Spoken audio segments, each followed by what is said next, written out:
What is going on, guys? It's Bucky and welcome to let's count your fifth XHTML tutorial. Now in this tutorial what I'm going to be doing is I'm going to be going over a couple more tags and also something called comments. So just want to give you guys an introduction because things are going to get pretty intense and I didn't want to startle you guys. So anyways, let's go ahead and let's cover our first new tag, and that's a horizontal rule. You remember when I said in the last tutorial that there are pretty much two types of tags: opening and closing tags, which are pretty much normal, and you have these special tags right here. So you pretty much have double tags and single tags. Well, a horizontal rule is pretty much a line that goes across your website.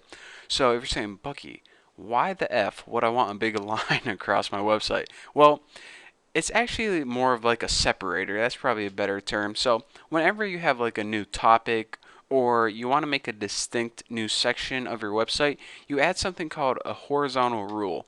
And why is it called a rule? Well, I think it has something to do with, like, if you ever got a notebook and it's like college rule or wide rule. I don't know. I think it's something weird in French, because those guys are weird over there. By the way, did you ever hear a French person or ever see him try to spell shop? SHOPPE. How many P's do you need in it, dude? Easy, French Canadian people. Anyways, enough of me bashing on French. I love you guys and your fries. So let's go ahead and make a horizontal rule. So here's our website right now. Best website ever. This is my paragraph. But let's say under this is my paragraph, then I want a line right here so people knew that it was a new section. I shouldn't say new twice. Two different spellings, same sound. So people would know that it's a brand new section. Yeah, Bucky, that's a little better. So anyways, let's go ahead and add this. HR, and after it, make your forward slash, because remember with single tags, you need a forward slash after the little key name or whatever the text. So let's go ahead and save this and see what that does to our web page. Let's go ahead and refresh this and check it out. We now have a line across the total width of our website. So now it might be a little more clear to someone visiting the site that says, alright, this is one section and this is another section. By the way, if you're ever like looking on eBay or Amazon.com, they'd have like one item, a picture and low description, then they have a horizontal rule, have another item. So in the future, if you guys want to make an auction website, then keep in mind horizontal rule. That's a nice little tip for you.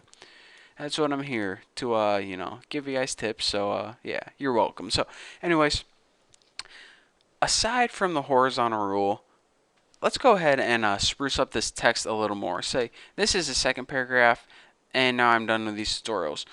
Let's learn how to bold and italicize text. Now, usually with all your styling and all the way you lay out things on your website, you want to use CSS, which we didn't cover yet. But for now, I'm going to show you guys how to style text using, basic bolding and italicizing. So anytime you want to bold either a word or an entire paragraph, you surround it with a tag strong. So strong. Let's go ahead and bold the word second. And let's just go ahead and copy this because I'm lazy. And Control V right there. So now the word second is going to be bolded. So let's scroll over and let's go ahead and italicize. I'm done with this. So italicize is a little bit different. Let's go ahead and make a tag. And it's actually EM. And now whenever you want to end the block of code that you want to italicize, let's just go ahead and write end EM. So now it's going to start right here with I'm, and it's going to italicize everything until it gets to this ending tag EM. So let's go ahead, and by the way, EM stands for emphasis, and that means italicize to your browser. So let's go ahead and save this and look at our new bolded and italicized text. Now you can see that this is the second, which is bolded or strong paragraph, and now I'm done with this. I guess that's how you would read it. And now I'm done with this tutorial. I don't know. However you read italicized stuff. So anyways, basically, don't mind me. That's how you bold and italicize text.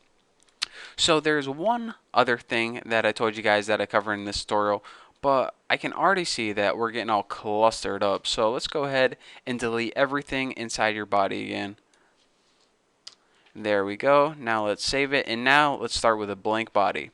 Just like that. So what I want to teach you guys is how to add a comment in your website. So let's go ahead and make some text. Hi, my name is Bucky, and I am very lucky. And next, maybe we can make this a paragraph, and maybe we can end it right here. And let's just go ahead and italicize something. Pretty dumb website we have going on, but hey, just an example. So, hi, my name is Bucky, paragraph. I am very lucky. This is an awesome website. I'm gonna post that, get it in Google search results. But anyways, what I wanted to teach you guys and why I had to make this dumb website is I want to teach you guys about comments. Now, comments are little notes that you post to yourself that the browser totally ignores. So they don't show up to the website, they don't show up on the website, they don't show up, where anyone can see them. They're just dumb little comments that you post to yourself. So, for example, if I was coding this website and I wanted to leave a comment to myself that's saying, do I want to change this text right now? Well, I don't know, but I want to leave like a post-it note telling me that maybe I'll come back to it, maybe I won't. Well, what you want to do is you want to leave yourself a comment, but you can't just type like this. You can't just type, change this paragraph under here or under me, because, whenever you do, it's going to show up on the screen right here. So what you need to do is you need to surround this in comment. I don't even know if they're called comment tags, but special comment symbols. So in order to that, press the less than sign, exclamation point, minus, minus, and now everything after this is going to be a comment until you get to minus, minus, greater sign. So this comment is going to be seen by you, but it's going to be ignored by the browser whenever it comes across it. So let's go ahead and save this and check it out. See this text? Change this paragraph under me? Whenever you refresh it, the browser just ignores it right there. So that is how you can, kind of leave notes to yourself throughout your document. Maybe if you want to change something, or maybe, just want to put the date when you worked on it. If we were, 10 years in the future, that would be the date. But anyways, a comment is basically a post-it note that you can see, but no one that's looking at your website in the browser is basically just going to ignore. So you might see me leave comments later on. With a short website like this, you don't really need it, but when you're working on something really long or working on something as a team, they're really useful. So anyways, that's what comments are. That's how you bold and emphasize text, and that's what horizontal rules do. So in the next tutorial, we're going to be going over something sweet. We're going to be going over how to make links.